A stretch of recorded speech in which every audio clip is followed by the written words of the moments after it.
హారతంట తీసుకోరు హారతిస్తుండే.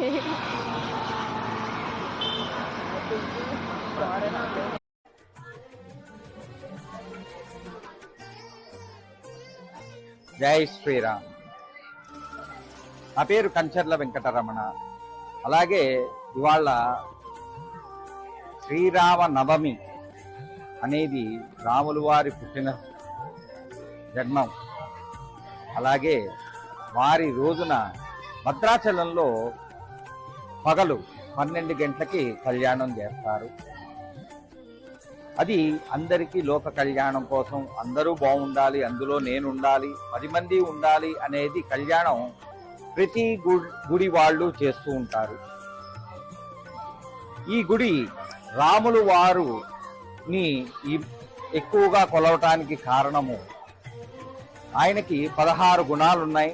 అలాగే ఆయన భగవంతుడిగా ఎప్పుడూ అనుకోలేదు. మానవ జన్మ ఎత్తారు. మనిషిగా ఎన్ని కష్టాలు పడ్డారో అన్ని కష్టాలు పడ్డారు.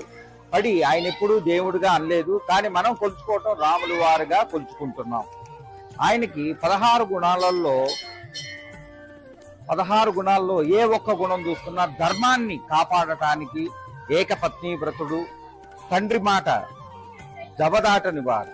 ఎందుకంటే తెల్లారి ఆయనకి పట్టాభిషేకం అన్నప్పుడు, అలాగే పట్టాభిషేకం అన్నప్పుడు ఆనందించారు, నవ్వుతూ ఉన్నారు. అలాగే అడవులకి వెళ్ళాలన్నప్పుడు తండ్రి చెప్పిన మాట ప్రకారము అడవులకు వెళ్ళారు. ఆయన అడుగుజాడల్లో వాళ్ళ తమ్ముడైన లక్ష్మణస్వామి ఆయన వెళ్ళారు. ఆయనతో పాటు సీతాదేవి ఇద్దరికి కాపాడుకుంటూ అన్నా తమ్ములు ఎట్లా ఉండాలి అనే కార్యక్రమం ప్రకారము వాళ్ళు అద్భుతంగా చూపించారు.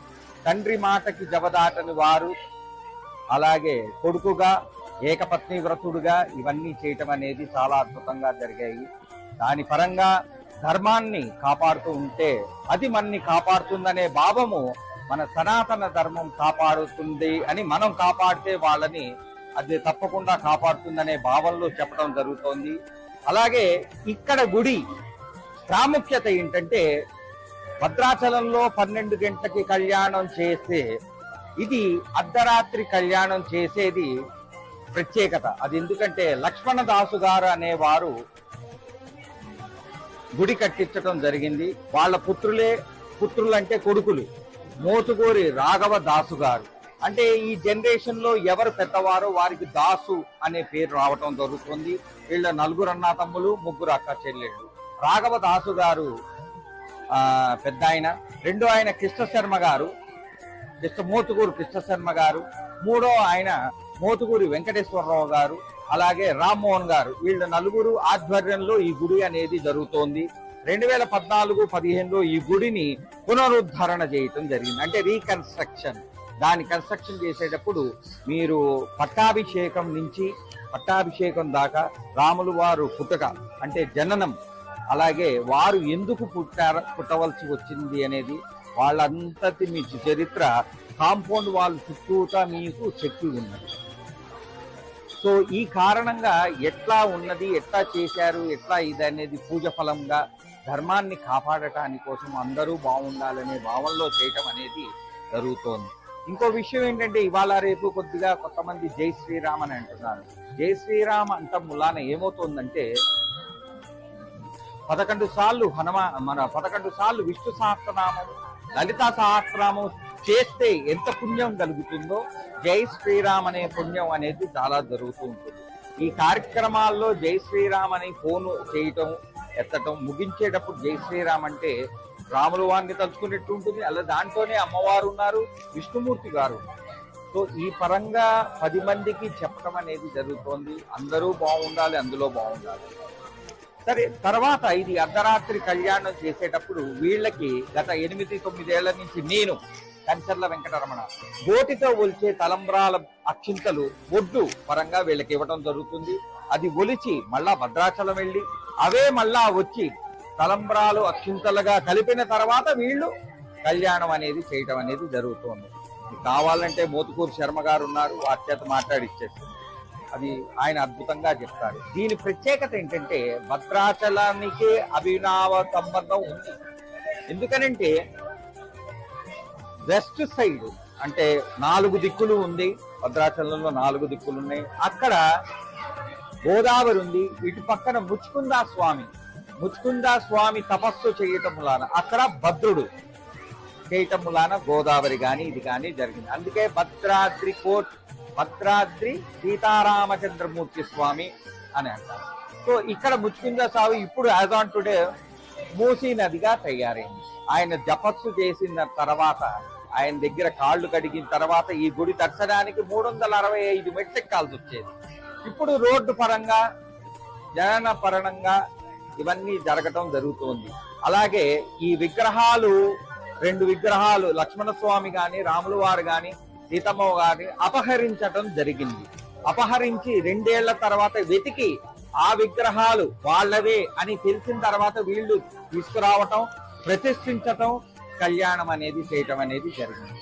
ఈ పరంగా కళ్యాణంకి ప్రత్యేకత, మొక్కుకున్న వాళ్ళకి మంచి జరుగుతుంది. అందుకనే చాలా మంది వస్తారు, మీరు అందరినీ చూసే ఉంటారు. నేను ఈ పరంగా భద్రాచలం వెళ్ళలేని పక్షంలో ఇక్కడ ప్రతి ఏడాది 9 గుళ్ళకి దర్శించుకుంటాను. కళ్యాణ పరంగా ఉండటం ఇది అవకాశం. ఇది ఆఖరి 9వ కళ్యాణం. అంటే అర్ధరాత్రి చేయటం వల్ల మనకు అవకాశంగా ఉంది, అందరూ రావచ్చని. సో ఈ పరంగా 10 మందికి లోక కళ్యాణార్థం చక్కగా జరుగుతుందని, లోక కళ్యాణం కోసం వాళ్ళ కళ్యాణం మనం చూస్తే అదేం కాదు. వాళ్ళు ఎప్పుడో కళ్యాణం చేసుకున్నారు, కానీ ఆ కళ్యాణం ఊరేగింపుగా చూడటం వలన 10 మంది రాని వాళ్ళు కనీసం చూసిన ఆ భాగ్యం కలుగుతుంది. సంకల్పము చేసుకున్న వాళ్ళకి సకాలంగా జరుగుతుంది. కాకపోతే భగవంతుడైనా మానవుడైనా కర్మ ఎట్లా ఉంటుందో ఆ కర్మ ప్రకారము ఫలించటం, అంటే ఫ్రూట్స్ రావటం అనేది 1 వారం పట్టచ్చు, 2 నెలలు పట్టచ్చు, 3 నెలలు పట్టచ్చు. అలాగే ఇవాళ ఉన్న వైకుంఠం అంటే దేవతలు దర్శించుకుంటారు. ఇవాళ అంటే ఈ కాలంలో వైకుంఠం అంటే తిరుమల, ఓం నమో వెంకటేశాయ. దాని తర్వాత మన కళ్ళ ముందర కనబడేవాడు సూర్య భగవాను, తర్వాత హనుమంతుల వారు. ఈ ముగ్గురులో ఒకళ్ళని కొలిచి పూజించిన వాళ్ళు అనుకున్న ఫలం సత్యం అవుతుంది. సో ఈ పరంగా 10 మందికి చెప్పేది ఏంటంటే అందరూ బాగుండాలి, అందులో బాగుండాలి. ఎగ్జాంపుల్ మనం చాగంటి గారిని తీసుకోండి. చాగంటి గారు ఎవరైనా చెప్పేటప్పుడు ప్రవచనాలు, అయ్యా మేము బాగుండాలి అంటే మీరు బాగుండటం కాదు, పక్కవాడు బాగుండేట్టుగా చూసుకుంటే మీరు బాగుంటారు అనే భావం. అంటే వాళ్ళు బాగుండాలి, మనం బాగుండాలి అనే సంకల్పం చేసుకుని చేయటం వలన చెప్పడం ఉంది. అది నా భావంలో నేను చెప్పడం జరిగింది. ఇక విన్నవాళ్ళు మంచి, చేయిపోయినా విన్నా చూసినా కళ్యాణము టీవీలో చూసినా ఎక్కడ చూసినా వాళ్ళకి భాగ్యం కలగాలనే సంకల్పంతో శ్రీరామ నవమి శుభాకాంక్షలు చెప్పుకుంటూ జై శ్రీరామ్.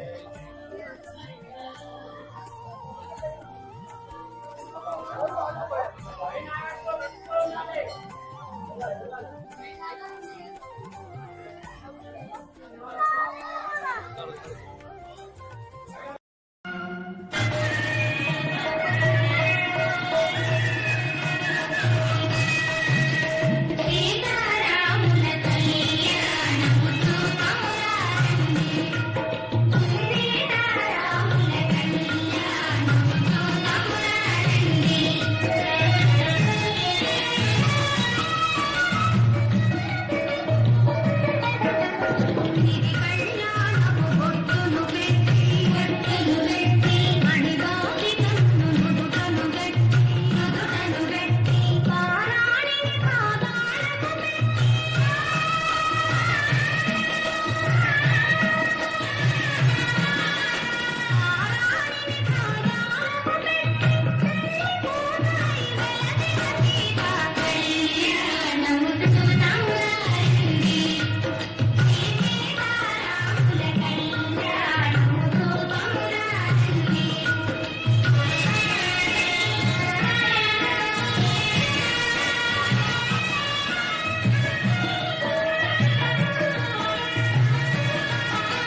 పెళ్ళంట శ్రీరామనవమి రోజు కళ్యాణ వేడుకట పెళ్లి పెళ్ళోయమ్మ సీతారాముల పెళ్ళంట శ్రీరామనవమి రోజు కళ్యాణ వేడుకట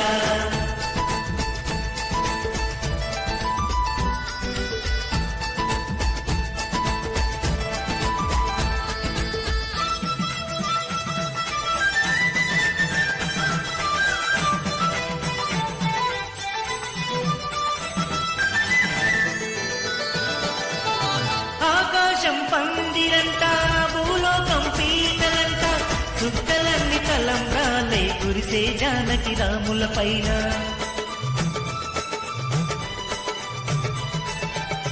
ఉత్సవమూర్తులకు అదిగో ఊరేగింపులు జరపంగా రంగు నీళ్లు చల్లుకుంటూ ఉల్లాసంగా సాగే భక్తులు బెల్లం మిరియాలు కలిపిన పానకమే తాగాలంట చల్లంగా చూడాలంటూ సీతారాముల వేడాలంట పెళ్లి పెళ్ళోయమ్మ మా సీతారాముల పెళ్ళంట శ్రీరామనవమి రోజు కళ్యాణ వేడుకనంట పెళ్లి పెళ్ళోయమ్మ మా సీతారాముల పెళ్ళంట శ్రీరామనవమి రోజు కళ్యాణ వేడుకట జగమంతా జానకి రాముల కళ్యాణం జరపంగా అవనిలోని భక్తులకెల్లా అంబరమంటే సంబరమంట పెళ్లి పెళ్ళోయమ్మ సీతారాముల పెళ్ళంట శ్రీరామనవమి రోజు కళ్యాణ వేడుకలంట పెళ్లి పెళ్ళోయమ్మ సీతారాముల పెళ్ళంట శ్రీరామనవమి రోజు కళ్యాణ వేడుకట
హారతంటే తీసుకోరు హార తీసుకుంటే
జై శ్రీరామ్ జై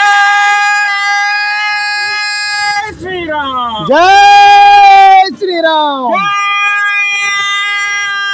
శ్రీరామ్ జై శ్రీరామ్ జై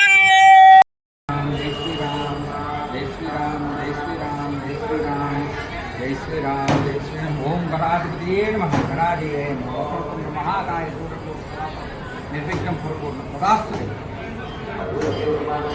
ఓం గణాధిపతియే నమః గణాధిపతియే నమః హర హర మహాదేవ శంభో శంకర కైలాస అనంతం శరణం నాస్తి రవీణ శరణం మామ తత్వకాండ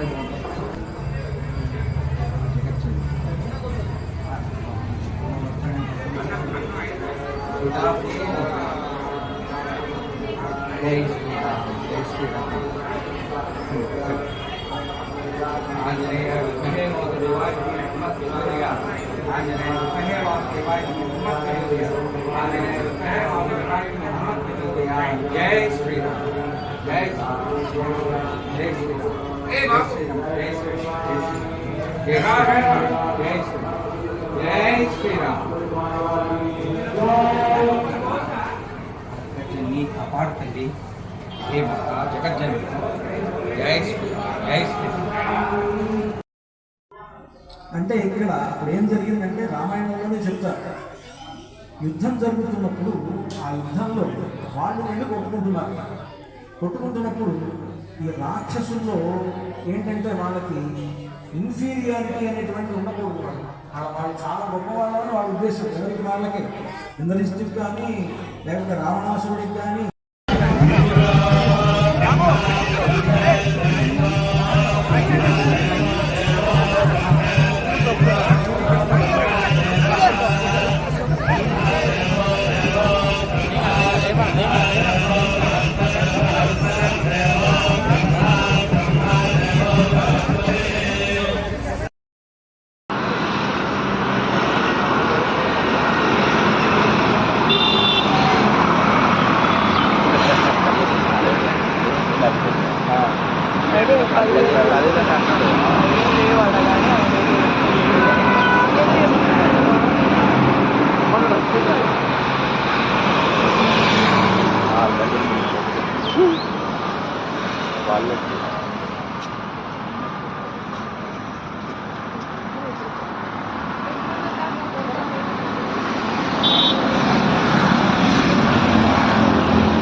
ప్రజాన ప్రజాన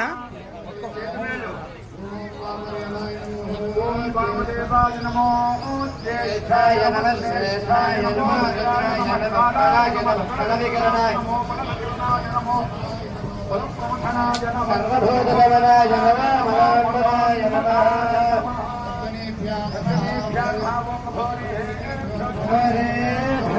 भारतरेभ्यः सर्वेभ्यः सर्वभूतभेभ्यः नमस्ते सर्वभूतभेभ्यः ओम तत्पुरुषाय विद्महे महादेवाय धीमहि